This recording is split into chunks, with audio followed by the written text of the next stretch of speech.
Hello guys, चलिए आज start करते हैं second lecture acid basis and salts का। तो अपन ने लास्ट लेक्चर में पीएच तक पढ़ लिया था ना कि बेसिकली पीएच स्केल क्या होती है, ठीक है, और एसिड्स का पीएच क्या होता है, न्यूट्रल का क्या होता है और बेसिस का क्या होती है। तो उसी से रिलेटेड एक टॉपिक पढ़ लेते हैं अपन, importance of pH in everyday life. First है अपना pH and our body. The body's process work within narrow pH range close to neutral and large deviations can be harmful. Stomach की बात करें तो hydrochloric acid helps digestion, excess acid cause acidity or heartburn, often relieved by anti-acid like mild bases like magnesium hydroxide। आपको ध्यान रखना है कि अपने को जब ओवर ईटिंग हो जाती है कई बार तो क्या होता है, अपने को एसिडिटी हो जाती है। एसिडिटी का मतलब जो अपना स्टमक है उसके अंदर जो अपना एसिड है वो ज़्यादा प्रोड्यूस हो जाता है। तो उसके रिलीफ के लिए अपन बेसिकली क्या लेते हैं, एंटा एसिड। और एंटा एसिड में जनरली क्या अपने पास जो कंपाउंड होता है वो होता है मैग्नीशियम हाइड्रोक्साइड। ये कैसा होता है, बेस, माइल्ड बेस होता है, ठीक है, कोरोसिव नहीं होता है, स्ट्रॉन्ग बेस नहीं होता। ये जो बेस है अपने स्टमक में जाके क्या करेगा, एसिड के साथ रिएक्ट करके उसको न्यूट्रलाइज कर देगा और अपने पास सोल्ट प्लस वाटर बनता है, पता है ये चीज़, है ना। तो इस तरीके से अपना जो एसिडिटी से है वो रिलीफ अपने को मिलता है। नेक्स्ट है अपना tooth decay and pH. Tooth decay begins when mouth pH falls below 5.5, at which point tooth enamel is made mostly of calcium phosphate crystal called hydroxyapatite starts to corrode. Maintaining saliva pH above this helps protect teeth। तो आपने observe किया होगा कि जो छोटे बच्चे हैं उनके दांत जो हैं उन पे कीड़ा लग जाता है, अपन बोलते हैं ना, ब्लैक ब्लैक हो जाते हैं, मतलब कोरोड हो जाते हैं। वो क्यों होता है, क्योंकि बच्चे जो हैं वो स्वीट्स ज़्यादा खाते हैं ना, स्वीट्स हुई या चॉकलेट्स जो हैं ज़्यादा खाते हैं, तो उससे क्या होता है कि खाने के बाद में वो कुल्ला नहीं करते। तो उसमें क्या होता है कि जो माउथ में जो बैक्टीरियाज हैं प्रेजेंट वो क्या करते हैं, उसको डिग्रेड करके जो माउथ का पीएच है वो बिलो 5.5 ले आते हैं। अब जो स्लाइवा का पीएच अगर 5.5 से नीचे हो जाएगा तो उससे क्या होगा, टूथ एनेमल जो है वो करोड़ होने लगेगा। तो इससे बचने के लिए अपने को बेसिकली क्या है, रेगुलरली अपने को टीथ जो है वो क्लीन करने चाहिए विद टूथपेस्ट। टूथपेस्ट बेसिकली क्या होता है, माइल्ड बेसिक नेचर होता है, तो वो क्या करता है, वो जो अपना पीएच है माउथ का उसको मेंटेन करता है कि ज़्यादा एसिडिक है तो बेस मिलके क्या कर देगा, न्यूट्रलाइज कर देगा उसको। इसमें एक इंपॉर्टेंट बात है वो ध्यान रखना है कि जो अपना टूथ एनेमल है, काफी बार पूछा गया है, ये कैल्शियम फॉस्फेट का बना होता है। नेक्स्ट अपन देखते हैं सोइल पीएच एंड प्लांट्स। अब सोइल का जो पीएच है वो कैसे प्लांट्स को अफेक्ट करता है वो अपन देखते हैं। Plants need an appropriate soil pH for nutrient availability and healthy growth. Soil that is too acidic or too basic must be corrected। मतलब जो जहाँ पे सोइल का पीएच अगर कुछ ज़्यादा ही एसिडिक हो जाता है या कुछ ज़्यादा ही बेसिक हो जाता है तो उसको अपने को पीएच को वापस से अपने को क्या करना है, मेंटेन करना होता है। उसका सोइल का जो हेल्दी पीएच है उस पर लेके आना है। एग्जाम्पल वो लेके कैसे आते हैं, lime for acidic soil. Acidic soil में बेसिकली अपन क्या मिलाते हैं, लाइम मिलाते हैं। लाइम कैसा होता है, बेसिक इन नेचर होता है, तो ये क्या करेगा, जो सोइल का एसिडिक नेचर है उसको कम कर देगा न्यूट्रलाइज करके। इसी तरीके से जिप्सम और organic matter for basic soil. तो अपन क्या करते हैं, जो बेसिक सॉइल होती है उसमें अपन जिप्सम ऐड करते हैं या ऑर्गेनिक मैटर ऐड करते हैं, क्या करने के लिए, पीएच को बैलेंस करने के लिए, ठीक है। नेक्स्ट अपन देखते हैं fourth, pH of rain and water bodies. Rain water with pH less than 5.6 is termed acid rain. It can lower the pH of lake, reverse, harming aquatic life. अब होता क्या है, जो पीएच है अपना रेन वाटर का, अब rain water इकट्ठी होके जो कलेक्ट होके कहाँ जाती है, वाटर बॉडीज में। तो फिर वहाँ होगा क्या, जब पीएच अपना काफी नीचे चला जाता है तो जो डिजोल्व ऑक्सीजन होती है अपनी वाटर के अंदर वो कम हो जाती है। इससे क्या होगा, जो एक्वेटिक लाइफ है उसको काफी इंपैक्ट होगा क्योंकि वो प्रॉपर ब्रीदिंग नहीं कर पाएंगे। और दूसरा, लो पीएच का इंपैक्ट क्या होता है, जो अपने एक्वेटिक एनिमल्स हैं उनकी जो बॉडी की जो शेल बनी हुई होती है ना, जो शेल होती है वो भी करोड़ होने के चांसेस होते हैं पीएच डाउन होने से, ठीक है। फिफ्थ जो है self defence, first aid, sting and bytes. अब ध्यान रखना है क्या करते हैं ये पीएच, बेसिकली पीएच का ही अपना क्या है इम्प्लीकेशन है basically. Some insect sting introduce acidic substances causing pain. अपने को पता है कि जो हनी बी है वो कौन सा मिथेनोइक एसिड क्या करती है, इंजेक्ट करती है। Mild bases like baking soda can give relief by neutralisation. Conversely basic sting can be soothed by mild acids like vinegar और lemon juice. For example nettle leaf है अपना, है ना, नेटल लीफ स्टिंग, ये basically क्या होता है, एक प्लांट होता है नेटल, तो उसकी जो लीफ होती है उसमें स्टिंग्स जो होते हैं वो अगर बेसिकली अपना हाथ रख देते हैं तो होता क्या है, stingy hairs inject irritating chemicals, example histamine, acetyl कोलाइन, formic acid, and serotonin. तो बेसिकली क्या होता है, अपने को ध्यान नहीं रखना है, जो अपने बुक के अंदर दिया हुआ वो है फॉर्मिक एसिड होता है बेसिकली इसके स्ट्रिंग में, causing burning and itching a defence against herbivores. Herbivores मतलब जो प्लांट्स को खाने वाले जो एनिमल्स होते हैं, बेसिकली क्या करता है, ये प्लांट अपने आप को बचाता है इससे। तो इसको अगर इसमें अपन ने देखा फॉर्मिक एसिड है इसके स्ट्रिंग के अंदर, तो अपन क्या करेंगे, अगर अपन उस जगह को, या अपन जैसे हाथ रख दिया मान लो है ना, हाथ पे अपने क्या होगा, पेन होने लगा या इरिटेशन हुई, तो अपन क्या कर सकते हैं, वहाँ पे बेकिंग सोडा लगाएंगे, माइल्ड बेस होता है, तो उससे क्या होगा, अपने को रिलीफ मिलेगा। क्यों मिलेगा, क्योंकि ये जो बेस होता है ये क्या करेगा, ये जो फॉर्मिक एसिड है इसको क्या करेगा, न्यूट्रलाइज करके अपने को रिलीफ देगा। क्लियर। चलिए अब अपन बढ़ते हैं सोल्ट्स पे। सोल्ट्स बेसिकली अपने को पता है कि salt is an ionic compound formed by neutralisation reaction between acid and bases. अब एक चीज इंपॉर्टेंट ध्यान रखनी है, एग्जाम में कई बार पूछी गई है, जो न्यूट्रलाइजेशन रिएक्शन होती है ना, ये वाली, this is exothermic in nature. कैसी होती है, एक्सोथर्मिक इन नेचर। एक्सोथर्मिक का मतलब क्या है कि हीट रिलीज होगी, तो जिस कंटेनर में ये हो रही होगी वो कंटेनर का जो अपना टेम्परेचर है वो क्या करेगा, राइज करेगा। Just like acids and bases solutions of salt in water conduct electricity. जैसे कि एसिड और बेसिस जो हैं, उसी तरीके से सोल्ट जो है वाटर के अंदर क्या करता है, इलेक्ट्रिसिटी को कंडक्ट करता है। क्यों करता है, क्योंकि वहाँ पे आयंस प्रेजेंट होते हैं अपने पास में। जैसे एसिड के अंदर अपने पास क्या प्रेजेंट होता है, जैसे मैं HCl की बात करूँ तो अपने पास क्या है इसमें, H plus and Cl minus. तो इन आयंस की वजह से क्या होता है, जो इलेक्ट्रिसिटी है वो कंडक्ट करती है। इसी तरीके से बेस की अपन बात करें, जैसे NaOH है, तो इसके अंदर अपने कौन सा आयंस प्रेजेंट है, that is Na plus and OH minus. और इसी तरीके से कोई सोल्ट है जैसे NaCl है, तो इसमें क्या होगा, Na plus and Cl minus. तो बेसिकली जो सोल्ट का जो सॉल्यूशन होता है वाटर के अंदर, वो क्या करता है, बेसिकली इलेक्ट्रिसिटी को कंडक्ट करता है due to presence of ions, free ions. Clear है। नेक्स्ट अपन बात करेंगे family of salts. The salts having the same positive ions और same negative ions are said to belong to family salt. For example NaCl, Na2SO4 and Na2CO3। तो ये तीनों ही क्या है, एक ही फैमिली से बिलोंग करते हैं, क्योंकि ध्यान से अगर अपन देखेंगे तो यहाँ पे जो अपना सबके अंदर क्या कॉमन है, इसका positive ion, that is sodium. Clear. इसी तरीके से अगर अपन बात करें KCl, that is potassium chloride, ammonium chloride, belongs to the same family. क्यों, क्योंकि यहाँ पे जो नेगेटिव आयन है वो क्या है, सेम है दोनों के अंदर, that is chloride ion. Clear. चलिए नेक्स्ट अपन बात करते हैं the pH of salt solution. अब जो सोल्ट सॉल्यूशन होता है उसका pH क्या हो सकता है, though the aqueous solution of many salts are neutral having pH of 7, but some salts produced acidic और basic solution when dissolved in water. Example अपन बात करें, जैसे सोडियम क्लोराइड सॉल्यूशन होता है NaCl, इसका जो pH होता है ये 7 होता है, मतलब कैसा होता है, न्यूट्रल होता है। नेक्स्ट है ammonium chloride solution, that is NH4Cl, इसका जो pH होता है वो 6 होता है, मतलब कैसा होता है, एसिडिक होता है इसका जो pH है। मतलब ये जो सोल्ट है ये कैसा होता है, एसिडिक इन नेचर। नेक्स्ट अपन बात करते हैं sodium carbonate solution, that is Na2CO3, इसका जो pH है दैट इज 9, सिंस अपना 7 से ऊपर है तो ये कैसा होगा, नेचर में बेसिक सॉल्ट होगा। ठीक है। अब ये ऐसा होता क्यों है, क्योंकि अपने को पता है कि अगर अपन क्या करते हैं, सोल्ट मिलता कैसे अपने को, न्यूट्रलाइजेशन रिएक्शन से। अपने पास में acid plus base gives salt plus water. ठीक। अब होगा क्या, अगर ये एसिड और बेस दोनों ही स्ट्रोंग है, अभी देखेंगे अपन आगे, पर अभी समझ लो स्ट्रोंग एसिड है और स्ट्रोंग बेस है, तो यहां पे क्या होगा, जो सोल्ट है वो कैसा बनेगा, दैट विल बी न्यूट्रल, मतलब इसका जो pH होगा वो कितना होगा, 7 होगा। ठीक है।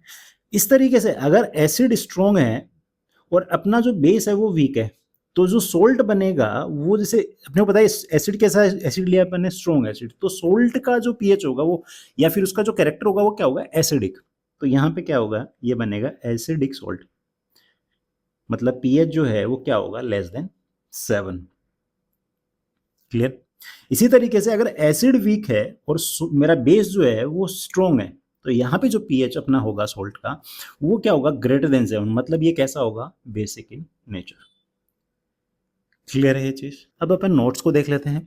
The acidic and basic nature of some salt solution can be explained on the basis of hydrolysis of salt. Basically hydrolysis of salt क्या होता है, please note that hydrolysis means splitting up of a compound by the action of water. The salts of strong acid and strong base gives neutral solution। ठीक है, जैसा कि अभी अभी अपन ने बात किया था। दूसरा, the salt of strong acid and weak base give acidic solution. अब देखो ऊपर वाले का अपन एग्जांपल ले लेते हैं, तो स्ट्रॉन्ग एसिड और स्ट्रॉन्ग बेस। अब देखो यहाँ पे अगर मैं बात करूं NaCl है ना, NaCl का अपन हाइड्रोलिसिस करवाते हैं अगर, प्लस H2O इसमें मिलाते हैं, ठीक है। हाइड्रोलिसिस अभी भी समझा था, splitting up of the compound by the action of water. तो बेसिकली यहाँ पे क्या बनेगा अपने पास में, दिस विल बी, अब ये जो अपना सोल्ट है किससे बना होगा, ध्यान से देखो इसका जो पॉजिटिव आयन है वो कहाँ से आया होगा, बेस से, और नेगेटिव जो आयन है वो कहाँ से आया होगा, एसिड से। तो मुझे बताओ Na से कौन सा, सोडियम से कौन सा बेस बनेगा, दैट इज NaOH, ठीक है। प्लस क्लोराइड आयन अपने को कौन से एसिड में मिलता है, दैट इज इन HCl। तो यहाँ पे ध्यान से देखने पे अपने को समझ में आ रहा है, ये एक्वस में होगा, ये भी अपना एक्वस में होगा, ठीक है। और ये कैसा लिक्विड है, अब देखो ये भी क्या है अपना स्ट्रॉन्ग बेस, और ये क्या है अपना स्ट्रॉन्ग एसिड। तो यहाँ से अपने को समझ में आ रहा है कि ये जो अपना सोल्ट है ये कैसा है, न्यूट्रल होगा इसका जो कैरेक्टर है, ठीक है। इसी तरीके से अगर आपको कोई भी सोल्ट दे दिया जाए तो आप बता सकते हो ना उसका पीएच क्या होगा। कैसे बता सकते हो कि उसके अंदर पॉजिटिव और नेगेटिव आयन देख लो आप, और उन आयन से बनने वाला एसिड और बेस कौन सा है। तो अपन अगर तीन में से अगर एसिड स्ट्रांग हुआ और बेस अपना वीक हुआ तो कैसा होगा सोल्ट का character, that will be acidic. अगर एसिड वीक हुआ और बेस मेरा स्ट्रांग हुआ तो सोल्ट का जो कैरेक्टर होगा वो कैसा होगा, बेसिक होगा, बेसिक इन नेचर बेसिकली, है ना, ठीक है। तो इसी तरीके से अपन ने देखो सेकंड में देखा है, the salt of strong acid and weak base gives acidic solution. तो यहाँ पे NH4Cl है, इसको अपन ने हाइड्रोलिसिस कराया, तो बेसिकली यहाँ से समझ में आता है कि NH4 ये क्या है, नेगेटिव आयन है इसका, NH4 नेगेटिव अमोनियम आयन, और क्लोराइड आयन Cl माइनस। तो अपने को पता है कि इससे बनने वाला बेस दैट इज NH4OH, और ये क्या होगा HCl। अब ध्यान से देखो इसमें ये मेरा स्ट्रॉन्ग एसिड है, पर ये जो है मेरा ये वीक बेस है, ठीक है। तो वीक बेस होने और स्ट्रॉन्ग एसिड होने की वजह से जो सोल्ट अपना बनेगा वो कैसा बनेगा, this will be acidic in nature, मतलब इसका जो पीएच होगा that will be less than 7। Clear है। तो यहाँ पे अपन ने यही बताया है कि भाई अगर इसको मैं कंपाउंड को स्प्लिट करूँ तो बेसिकली ये किससे बना हुआ है, that is from ammonium hydroxide and hydrochloric acid. इसी तरीके से the salt of weak acid and strong base give basic solution. अब अपने पास में जो सोल्ट है वो दिया है सोडियम कार्बोनेट।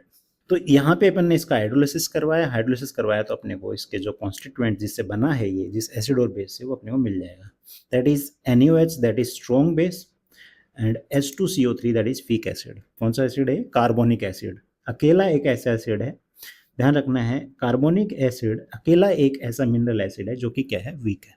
क्लियर। चलिए अब one by one upon salts की बात कर लेते हैं जो अपने सिलेबस में। फर्स्ट है common salt that is sodium chloride. Sodium chloride की अपन बात करें तो sodium chloride can be made in laboratory by combination of sodium hydroxide and hydrochloric acid. अपन ने ऊपर देखा है वो चीज। तो यहाँ पे जो रिएक्शन होगी वो क्या होगी, NaOH aqueous plus HCl, this is base and this is acid, gives NaCl plus H2O, ठीक है। Common salt is obtained from sea water from underground deposits. Uses of common salt. Common salt is used as raw material for making a large number of useful chemicals in industry such as sodium hydroxide. इसका जो common name है वो क्या होता है, caustic soda. Next है sodium carbonate, that is washing soda. Sodium hydrogen carbonate, that is baking soda. Hydrochloric acid, hydrogen, chlorine and sodium metal. इन सब को बनाने के लिए एज ए रॉ मटेरियल अपन NaCl को यूज करते हैं ये सब बनाने के लिए। क्लियर है बात। चलिए second, it is used in cooking food, अपन खाने में डालने का काम लेते हैं इसको। Third, it is used as preservative in pickles and curing meat and fish. Fourth है common salt is used in manufacturing of soap. Soaps के अंदर जब मैन्युफैक्चर करते हैं वहां भी अपने को काम आता है क्या, common salt, that is NaCl। Next अपन देखते हैं chemicals from common salt. Common salt से जो केमिकल्स अपन बनाते हैं उसकी बात कर लेते हैं। तो यहाँ पे अपन बात करें, फर्स्ट अपन बात करेंगे सोडियम हाइड्रोक्साइड की। Sodium hydroxide is commonly known as caustic soda. Production कैसे होता है इसका, it is produced by electrolysis of concentrated aqueous solution of sodium chloride which is called brine. ध्यान रखना है, इंपॉर्टेंट है, एग्जाम में कई बार पूछा जाता है व्हाट इज ब्राइन।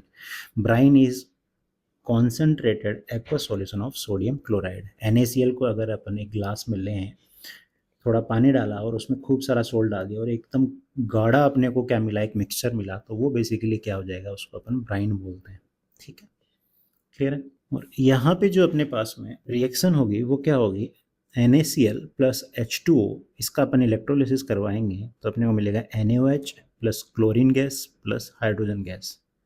अब ध्यान रखना, the process of electrolysis of sodium chloride solution is called chlor alkali process. ये भी इंपॉर्टेंट टर्म है भाई, chlor alkali process. Chlor alkali process क्या होता है, electrolysis of sodium chloride solution is called chlor alkali process. Chlor alkali क्यों बोलते हैं, क्योंकि अपने पास में ध्यान से देखो, क्लोरीन गैस मिल रही है, दूसरा alkali base that is NaOH, alkali अपने को मिल रहा है, इसलिए इसको क्या बोलते हैं, chlor alkali process. Because of product form that is chlor for chlorine and alkali for sodium hydroxide. ध्यान रखना, during electrolysis chlorine gas is produced at anode that is positive electrode. Chlorine gas कहाँ मिलेगी अपने को, positive electrode पे मिलेगी या anode पे मिलेगी। And hydrogen gas is produced at cathode that is negative electrode. Sodium hydroxide solution is formed near the cathode, ये कैथोड के नियर अपने को मिलेगा। एग्जाम्पल के लिए अपन अगर बात करें कि यहाँ पे अपने पास में ब्राइन सॉल्यूशन है, तो यहाँ पे सपोज करो ये अपने पास में ये पॉजिटिव है, नेगेटिव है। तो अभी अभी अपन ने देखा कि यहाँ जो पॉजिटिव है ये एनोड, दिस इज एनोड, तो एनोड के ऊपर अपने को क्लोरीन गैस मिलेगी that is Cl2 gas release होगी। और जो कैथोड है वहाँ पे क्या मिलेगी अपने को, हाइड्रोजन गैस, यहाँ पे क्या रिलीज होगी, H2 गैस। क्लियर है। दूसरा ये भी पता है अपने को, सोडियम हाइड्रोक्साइड जो सॉल्यूशन है वो कहाँ बनेगा, कैथोड के नीचे। तो कैथोड कहाँ है, ये, तो इस जगह पे इसकी इस साइड में क्या बनेगा, अपने NaOH बनेगा। क्लियर है, ठीक है, ओके। अब इसके यूजेस क्या होते हैं, it is use to make soaps and detergent, it is use in paper manufacturing, it is use in oil refining, it is use in purifying bauxite और from which aluminium metal is extracted. Basically aluminium का जो ओर है वो क्या होता है, bauxite ore होता है ना, इससे अपन क्या करते हैं, एल्यूमिनियम एक्सट्रैक्ट करते हैं, मेटल जो है उसमें, उसको प्यूरिफाई करने के लिए बेसिकली अपन क्या यूज़ करते हैं, वहाँ यूज़ होता है अपना NaOH। Clear. It is use for making artificial textile fibre such as rayon, rayon बनाने में भी काम आता है इसका सोडियम हाइड्रोक्साइड। क्लियर है बात। नेक्स्ट अपन देखते हैं bleaching powder, CaOCl2 calcium oxychloride. ठीक है, इसको अपन कैल्शियम ऑक्सीक्लोराइड को ही अपन क्या बोलते हैं, bleaching powder. Bleaching powder is prepared by passing chlorine gas over dry slagged lime that is calcium hydroxide. तो अपन क्या करते हैं, कैल्शियम हाइड्रोक्साइड के ऊपर से क्लोरीन गैस पास करवाते हैं, तो अपने को क्या मिलता है, कैल्शियम ऑक्सीक्लोराइड प्लस H2O। ठीक है, और कैल्शियम ऑक्सीक्लोराइड को ही अपन क्या बोलते हैं, ब्लीचिंग पाउडर। नेक्स्ट अपन देख लेते हैं properties of bleaching powder. Bleaching powder is a white powder which gives a strong smell of chlorine. White colour का पाउडर होता है जो कि उसमें से कैसी अपने पास स्मेल आएगी, that will be of chlorine, strong smell आएगी ना उसकी। Bleaching powder is soluble in cold water, the small insoluble portion is always left behind is lime present in it। तो बेसिकली क्या होता है, जो ब्लीचिंग पाउडर है तो कोल्ड वाटर में क्या होता है, सॉल्युबल होता है, और वहाँ पे एक स्मॉल इनसॉल्युबल पोर्शन अपने पास में रह जाता है, और वो किस चीज़ का होता है, वो जो लेफ्ट बिहाइंड अपना स्मॉल इनसॉल्युबल पोर्शन है वो बेसिकली वो लाइम है बेसिकली, है ना। Third is bleaching powder reacts with dilute acid to produce chlorine. तो अगर मैं क्या करता हूँ, ब्लीचिंग पाउडर को डाइल्यूटेड एसिड के साथ में से H2SO4 एक ऐसा डाइल्यूटेड, इसके साथ में रिएक्ट कराऊँ तो मैं क्या बनेगा अपना, calcium sulphate plus chlorine gas यहाँ पे रिलीज होगी, प्लस अपने को H2O मिलेगा। ठीक है, the real bleaching agent present in bleaching powder is chlorine. जो ब्लीचिंग पाउडर है इसके अंदर जो ब्लीचिंग एजेंट क्या है, that is chlorine, Cl2। Clear. अब इसके यूजेस कहाँ हैं, फर्स्ट है, it is used for bleaching cotton and linen in industries. It is used in bleaching wood pulp in paper factories. जहाँ पे पेपर अपना बनता है उसको, वहाँ पे क्या होता है, जो वुड पल्प होता है, वुड से ही अपना बनता है पेपर, उसको ब्लीच करने का काम आता है क्या, ब्लीचिंग पाउडर। थर्ड है, it is used as oxidising agent in chemical industries. तो जो अपना ब्लीचिंग पाउडर है वो अपन यूज करते हैं एज ए ऑक्सीडाइजिंग एजेंट, किसमें, केमिकल इंडस्ट्रीज के अंदर। फोर्थ है, it is used for disinfecting drinking water. Drinking water को डिसइंफेक्ट करने के लिए भी अपन क्या करते हैं, ब्लीचिंग पाउडर का यूज करते हैं। ठीक है, नेक्स्ट है अपना baking soda, that is sodium hydrogen carbonate या सोडियम बाइकार्बोनेट भी बोल सकते हैं इसको। Sodium hydrogen carbonate is produced on large scale bye reacting cold and concentrated solution of sodium chloride. अभी भी अपन जो बात कर रहे हैं केमिकल्स कहाँ से मिल रहे हैं अपने को, सोडियम क्लोराइड से। टॉपिक अपने हेडिंग में देखा था ना, केमिकल्स फ्रॉम कॉमन सॉल्ट। ठीक है, तो ये सारे जो केमिकल्स अपन पढ़ रहे हैं ये किससे मिलते हैं अपने को, NaCl कॉमन सॉल्ट से। ठीक है, तो बेकिंग सोडा बेसिकली कैसे मिलता है अपने को, reacting a cold and concentrated solution of sodium chloride that is called brine with ammonia and carbon dioxide। तो अपन क्या करते हैं, NaCl को रिएक्ट करवाते हैं ammonia plus carbon dioxide plus H2O, वहां पे प्रेजेंट रहता ही है अपना NaCl के अंदर, ब्राइन है तो। This will give baking soda that is sodium hydrogen carbonate plus अपने को क्या मिलता है, अमोनियम क्लोराइड। ठीक है, ये अपना क्या है, दिस इज सोल्ट, ये भी अपना क्या है, सोल्ट है। नेक्स्ट अपना प्रॉपर्टीज, बेकिंग सोडा की प्रॉपर्टी क्या होती है, it is mild non corrosive base. ये माइल्ड बेस होता है, नॉन कोरोसिव इन नेचर होता है। ठीक है, when it is heated during cooking then it decomposes to give sodium carbonate with evolution of CO2। तो अपन क्या करते हैं, जब हीट करते हैं बेकिंग सोडा, NaH नहीं है, ये गलत है, इसको काट के अपन इसकी जगह क्या है, baking soda that is sodium hydrogen carbonate को जब अपन क्या करते हैं, जब हीट करते हैं तो वहाँ पे अपने को मिलता है sodium carbonate plus CO2 gas release होती है plus H2O। It is used as constituent of baking powder to aerate the dough. Basically क्या होता है, अपन जो घरों में अपन जो केक वगैरह बनाते हैं उसमें क्या यूज़ करते हैं अपन, बेकिंग पाउडर यूज़ करते हैं। ठीक है, बेकिंग सोडा यूज़ नहीं करते हैं अपन, बेकिंग पाउडर यूज़ करते हैं वहाँ पे। बेकिंग पाउडर बेसिकली क्या होता है, बेकिंग सोडा में अपन थोड़ा टार्टरिक एसिड और मिला देते हैं तो ये अपने पास में क्या मिल जाता है, बेकिंग पाउडर मिल जाता है। ठीक है, uses of sodium hydrogen carbonate और बेकिंग सोडा। फर्स्ट है sodium hydrogen carbonate is used as an anti acid in medicine to remove acidity of the stomach. अपने को पता है कि ये जो है सोडियम हाइड्रोजन कार्बोनेट है कैसा होता है, माइल्ड बेस होता है। तो बेसिकली अपन ये एसिडिटी रिमूव करने के लिए मेडिसिन में अपन यूज़ कर सकते हैं इसको, क्योंकि बेसिक है तो पेट में जाके क्या करेगा, एसिड को न्यूट्रलाइज कर देगा। सेकंड है it is used in making baking powder. अभी अभी अपन ने बात की थी baking soda plus tartaric acid, and it is used in making cakes and bread soft and spongy. Next है it is used in fire extinguisher. अब ये चीज समझनी है अपने को, फायर एक्सटिंग्विशर्स में क्यों यूज करते हैं। जब अपन बेकिंग सोडा को फायर के ऊपर स्प्रे करेंगे तो देखो ये अपन ने ये रिएक्शन देखी थी, इसको जब हीट करते हैं अपन, क्योंकि उस पर स्प्रे करेंगे तो हीटअप होगा, हीटअप होगा तो यहाँ पे CO2 गैस निकलेगी, और CO2 गैस जो है वो जो कंबसन का बढ़ावा देती है या रोकती है, रोकती है बेसिकली, है ना। तो ये बेसिकली क्या होगा, CO2 गैस वहाँ कवर कर लेगी और ऑक्सीजन की सप्लाई कट ऑफ हो जाएगी। तो उससे क्या होगा, जो फायर है वो क्या हो जाएगी, एक्सटिंग्विश हो जाएगी। Clear, okay. नेक्स्ट अपन देखते हैं वॉशिंग सोडा। वॉशिंग सोडा क्या होता है, that is sodium carbonate dot 10H2O। मतलब recrystallisation of sodium carbonate gives washing soda. It is basic salt. कैसा होता है, बेसिक सोल्ट होता है अपना। ठीक है, अब बेसिक सोल्ट क्यों होता है, दिख ही रहा है ये तो, ये देखो ये वाला अपना Na2 जो पॉजिटिव आयन है कहाँ से मिला हुआ, बेस से। किस, कौन सा बेस होगा, NaOH। कैसा है ये, स्ट्रॉन्ग बेस। CO3 ये कौन सा एसिड है, H2CO3 से मिला होगा, उस एसिड से आयन मिला होगा। ये कैसा है, वीक एसिड। तो बेसिक इन नेचर होगा बेसिकली, क्योंकि स्ट्रॉन्ग बेस है ना। Strong base plus weak acid क्या देगा, बेसिक सोल्ट। क्लियर है। तो यहाँ पे क्या होता है, जब सोडियम कार्बोनेट को अपन रिक्रिस्टलाइज कर देते हैं, मतलब उसमें वाटर ऑफ क्रिस्टलाइजेशन डाल दें, तो यहाँ पे 10 मॉलिक्यूल ऑफ H2O है, एक मॉलिक्यूल ऑफ Na2CO3 के अंदर। ठीक है, तो ये बनेगा Na2CO3 डॉट 10H2O, और इसी को ही अपन क्या बोलते हैं, washing soda. Here 10 water molecules are present in 1 formula unit on sodium carbonate. Sodium carbonate के एक फॉर्मूला यूनिट के अंदर कितने हैं, 10 वाटर मॉलिक्यूल्स प्रेजेंट हैं।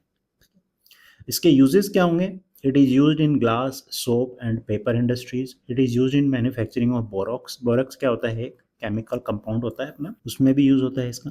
It is used as cleaning agent for domestic purpose. अपन वॉशिंग सोडा यूज करते हैं क्लीनिंग पर्पज के लिए। फोर्थ है it is used for removing permanent hardness of water. जो वाटर है उसकी परमानेंट हार्डनेस को भी क्या करता है, रिमूव कर देता है। ठीक है, नेक्स्ट है अपना plaster of Paris. Plaster of Paris basically क्या होता है, that is calcium sulphate dot half H2O। मतलब क्या होता है, एक फॉर्मूला यूनिट के अंदर अपना half molecule of water present है, किसके, CaSO4 के अंदर, ठीक है। एक formula unit of calcium sulphate के अंदर half molecule of water present हो तो अपन उसको क्या बोल देते हैं, प्लास्टर ऑफ पेरिस। और ये जो जितना भी डॉट लगा के वाटर लिखा हुआ है इसको बोलते हैं वाटर ऑफ क्रिस्टलाइजेशन, क्लियर है। When heating gypsum that is calcium sulphate dot 2H2O। अब ध्यान रखना है प्लास्टर ऑफ पेरिस के अंदर कैल्शियम सल्फेट के साथ में हाफ H2O रहता है। वहीं पे अपन जिप्सम की बात करें तो कैल्शियम सल्फेट के साथ में अपने पास में 2 molecules of water of crystallisation रहते हैं बेसिकली। अगर इसको अपन क्या करें, जिप्सम को एट 100 डिग्री सेल्सियस और 373 केल्विन पे इसको हीट करें तो it loses water molecules and become POP। क्या बन जाएगा, प्लास्टर ऑफ पेरिस। इसका मतलब 1.5 मॉलिक्यूल जो है वाटर का वो निकल जाएगा और हाफ जो वाटर है अपना वाटर ऑफ क्रिस्टलाइजेशन वो अपने पास में रह जाएगा, किसके साथ, कैल्शियम सल्फेट के साथ। तो वो क्या बन जाएगा, प्लास्टर ऑफ पेरिस, क्लियर। तो बेसिकली इसकी अगर रिएक्शन की बात करें तो जिप्सम को अपन हीट करते हैं 100 डिग्री सेल्सियस पे तो अपने को क्या मिलता है, प्लास्टर ऑफ पेरिस। इसमें कंफ्यूज मत होना कि सर आपने तो बोला था कि जो calcium sulphate dot half H2O है उसको अपन क्या बोलते हैं, POP बोलते हैं। पर ध्यान से देखो, एक फॉर्मूला यूनिट के साथ में क्या है, हाफ वाटर है, तो 2 फॉर्मूला यूनिट के साथ कितना होगा, 1 वाटर मॉलिक्यूल होगा, डबल हो गया ना। तो ये भी POP है, आप ऐसे भी लिख सकते हैं उसको, ठीक है, plus 3H2O। Note that whether we write plaster of Paris as CaSO4 dot half H2O or as 2CaSO4 dot H2O, both are correct. Clear है। अब इसके यूजेस देख लेते हैं। फर्स्ट है plaster of Paris used in hospitals for setting fractured bone in the right position to ensure correct healing. जब bone break हो जाती है, अपनी हड्डी टूट जाती है, तो वहाँ पे प्लास्टर बनता है। प्लास्टर के अंदर जो बेसिकली जो कंपाउंड डाला जाता है वो क्या होता है, that is plaster of Paris.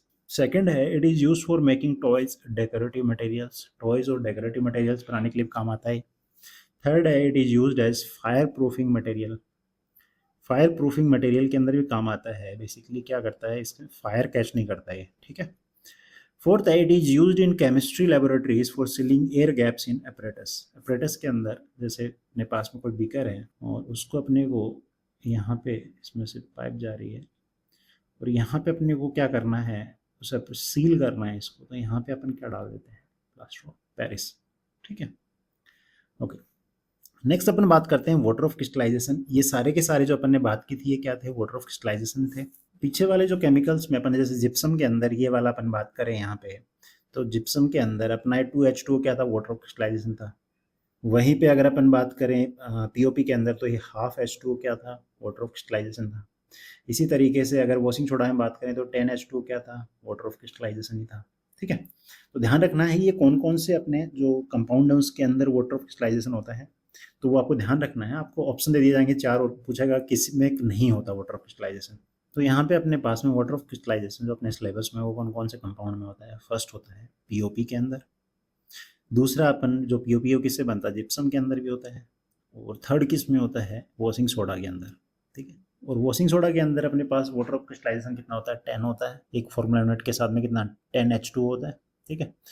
इसी तरीके से अगर अपन जिप्सम की बात करें उसके अंदर एक फॉर्मूला यूनिट के अंदर कितना होता है, 2 molecules of water of crystallisation होता है, ठीक है। और वहीं पे POP के अंदर 1 फॉर्मूला यूनिट ऑफ CaSO4 के अंदर बेसिकली अपने पास में क्या होता है, half molecule of water of crystallisation होता है, क्लियर है। चलिए अब अपन बात कर लेते हैं water of crystallisation that is hydrated salt. Basically क्या होता है ये, the water molecules which forms part of the structure of crystal of salt are called water of crystallisation. Basically ये क्या करते हैं, ये जो वाटर मॉलिक्यूल है बेसिकली ये क्या करता है, क्रिस्टल्स को शेप देता है। जैसे आपने वॉशिंग सोडा देखा होगा ना घर में, तो उसमें छोटे छोटे दाने होते हैं, पाउडर की तरह नहीं होता, वो दाने होते हैं। और ये जो दाना जो बना है ना, ये किसकी वजह से बना है, वाटर ऑफ क्रिस्टलाइजेशन के। क्रिस्टल बनाता है छोटे, है ना, छोटे छोटे। Since water of crystallisation is not free water, it does not wet the salt. अब ये जो वाटर है ये क्या है, फ्री वाटर नहीं है बेसिकली, है ना। ये बेसिकली कंबाइन करने के लिए छोटे छोटे जो पार्टिकल्स को कंबाइन करके क्रिस्टल बनाने काम आता है। फ्री वाटर नहीं है तो वो उसको वेट नहीं करेगा, ठीक है। The water of crystallization gives the shape to the crystal of a salt and in some cases imparts them color। ये इंपॉर्टेंट है भाई।